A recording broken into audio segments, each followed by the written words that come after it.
Imagine this for a second. It's freezing, maybe 20 degrees out. The wind's just cutting through you, and you have absolutely nowhere to go.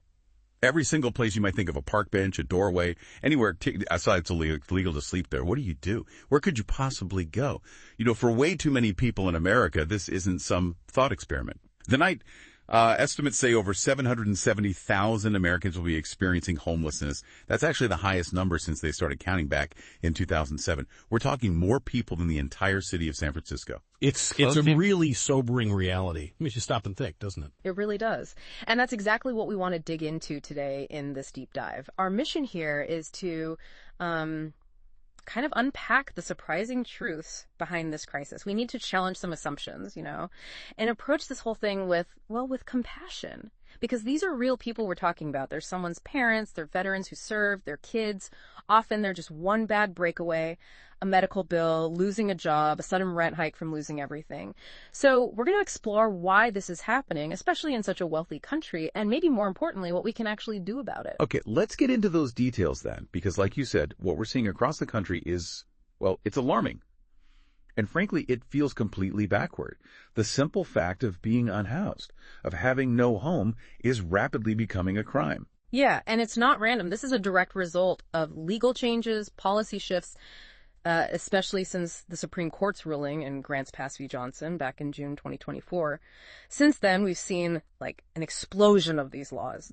Around 150 cities, I think, in 32 states have passed or tightened up camping bans. And there are another 40 or so local bans in the works right now.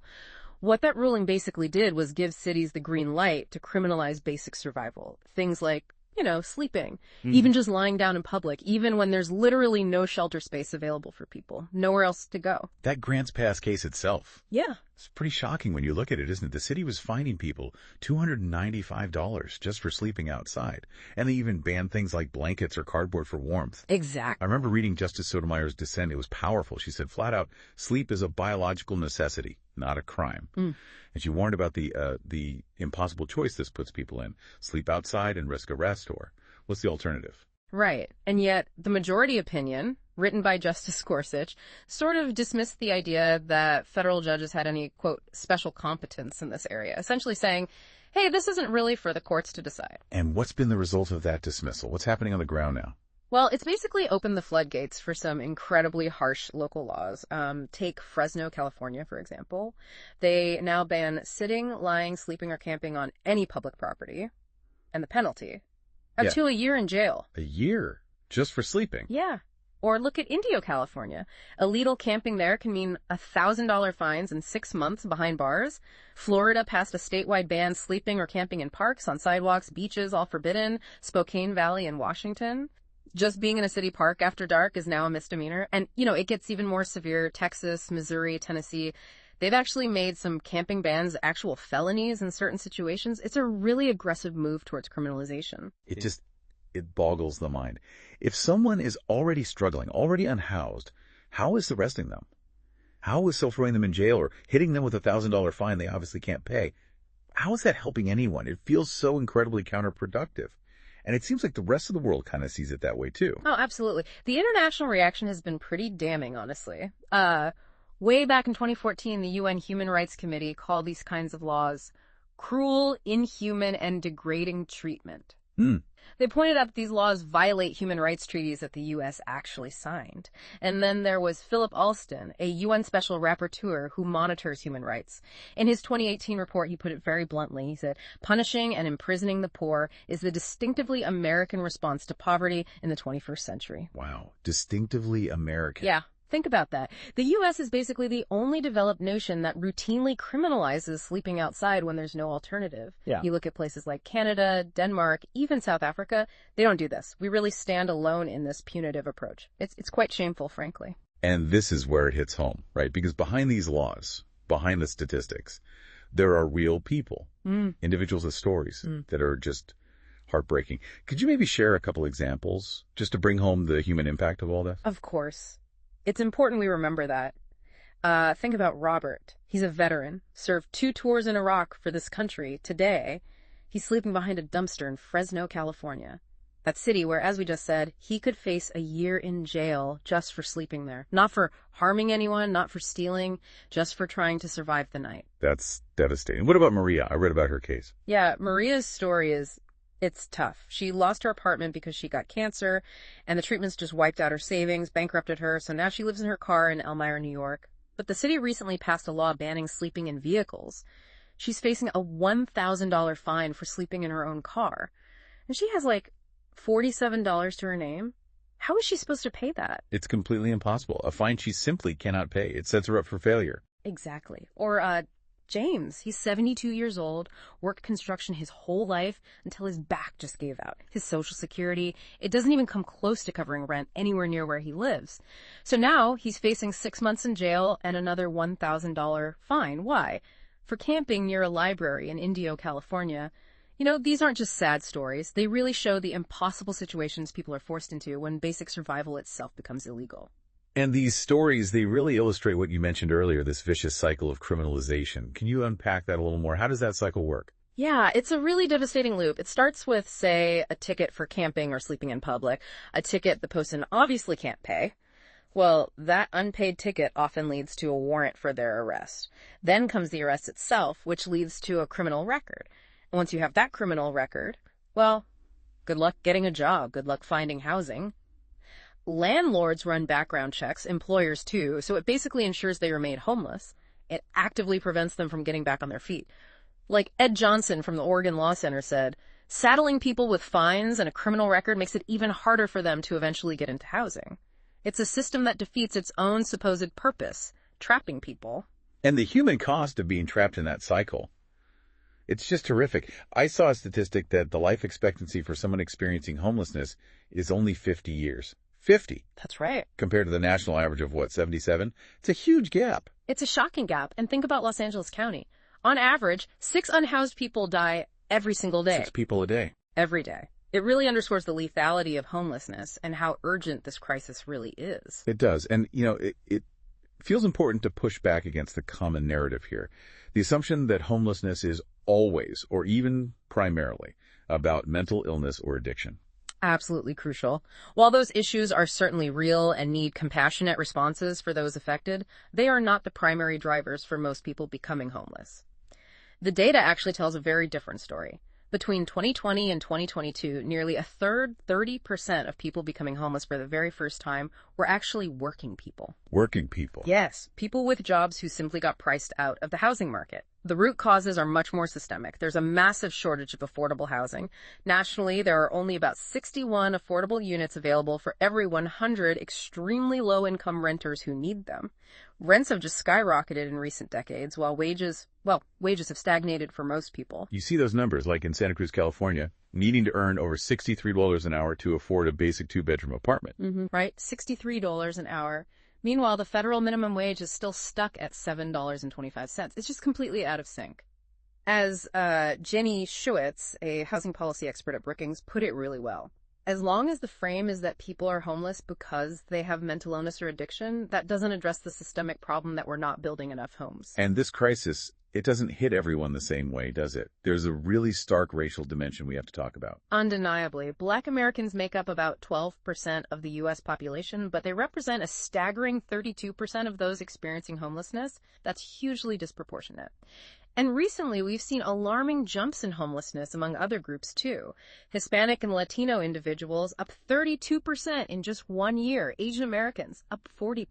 40%, wow. Yeah, and this isn't random chance. It's deeply connected to, legacies of systemic racism. Things like historical redlining, which denied mortgages and insurance in minority neighborhoods for decades. Yeah. And ongoing discrimination in the housing and job markets today. It all compounds. It really paints a picture of deeply ingrained inequity. It does. And, it also highlights this broader mindset of punishment over support. We've even seen some pretty problematic proposals floated as solutions that just double down on control. Like, former President Trump signed an executive order aiming to make it easier to basically forcibly hospitalize homeless individuals with mental illness into long-term institutional settings. The stated goal was restoring public order, and his campaign rhetoric sometimes included putting people in mental institutions where they belong. So replacing street homelessness with institutionalization. Essentially, yeah. It's framed as help, but it's really just another form of control, another way to make the problem invisible without actually addressing the root cause, which is the lack of housing and appropriate voluntary support services. Okay, so if criminalization is clearly not working, I mean, the evidence seems overwhelming that it's counterproductive and cruel. What does work? That's the big question, isn't it? What actually helps people move out of homelessness permanently? Is there a better way? There absolutely is. And the answer is surprisingly straightforward, incredibly effective, and it's called housing first. Housing first. Okay, tell us about that. It's a simple but really revolutionary idea. Instead of making people jump through hoops, get sober, find a job, deal with mental health issues before they can get housing, Housing First does the opposite. It provides stable, permanent housing first, without preconditions. And then it offers voluntary supportive services, things like mental health care, addiction treatment, job training, whatever the person needs and wants. The idea is that people need stability first. It's hard to tackle other challenges when you don't know where you're sleeping tonight. That makes intuitive sense. Yeah. Have we seen this work in practice? Oh, definitely. Look at Houston, Texas. They adopted Housing First back in 2012.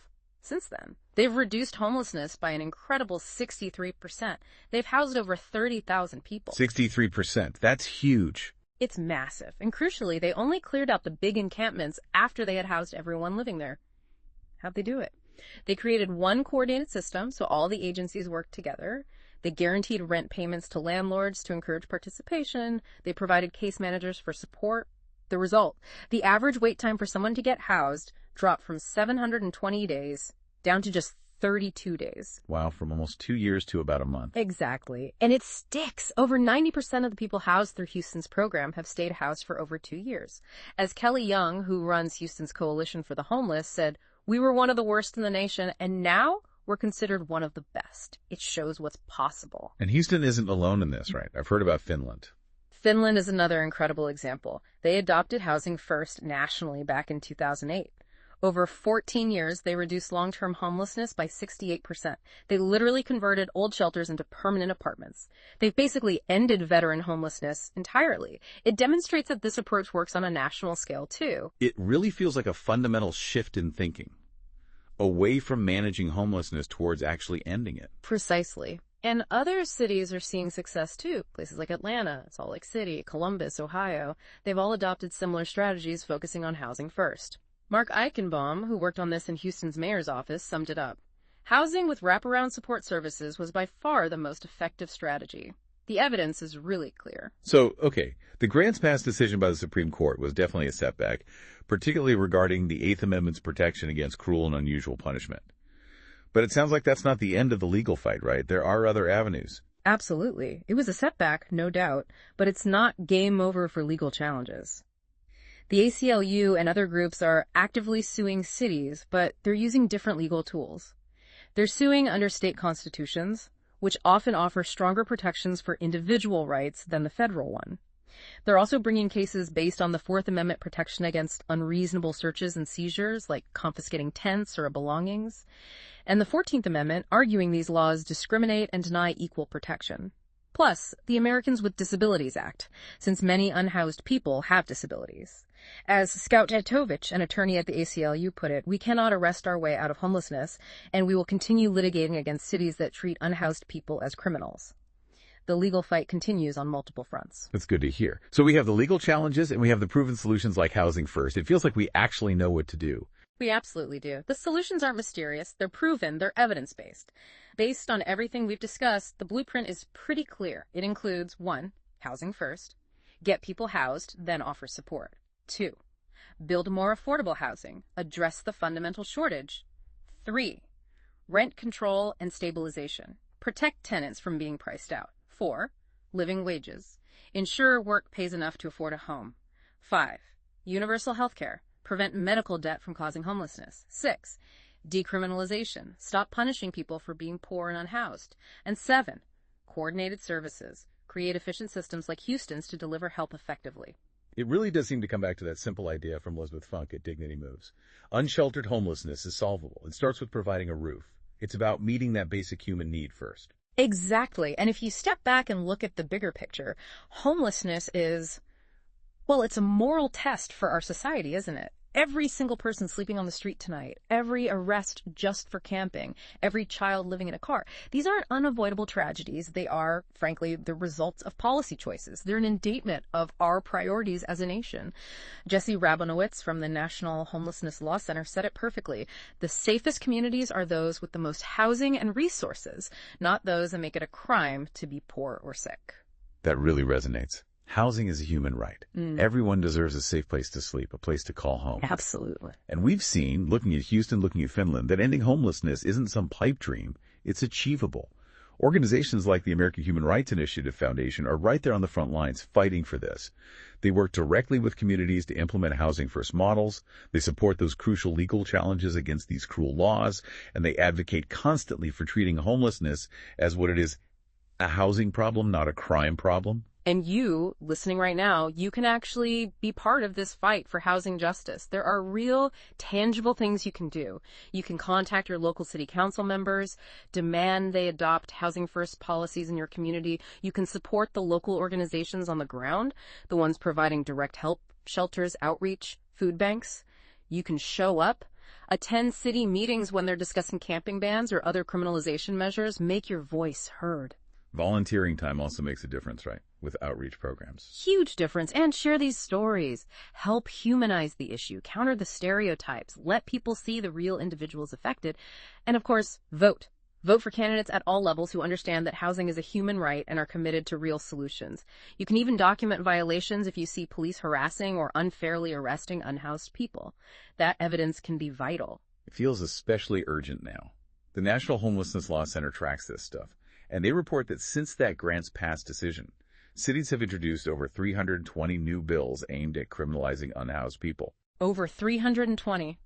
And nearly 220 of those have already passed into law. That's staggering. It really is an emergency. It is. People like Robert, the veteran, Maria, living in her car, James, the older construction worker, and hundreds of thousands more. They deserve so much better than being treated like criminals just because they're poor.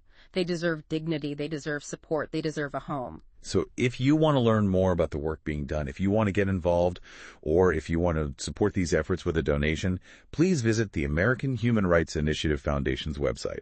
It's AmericanHumanRightsInitiativeFoundation.org. Let me say that again. AmericanHumanRightsInitiativeFoundation.org. It really is time we build a society where poverty isn't a crime and where everyone has a safe place to call home.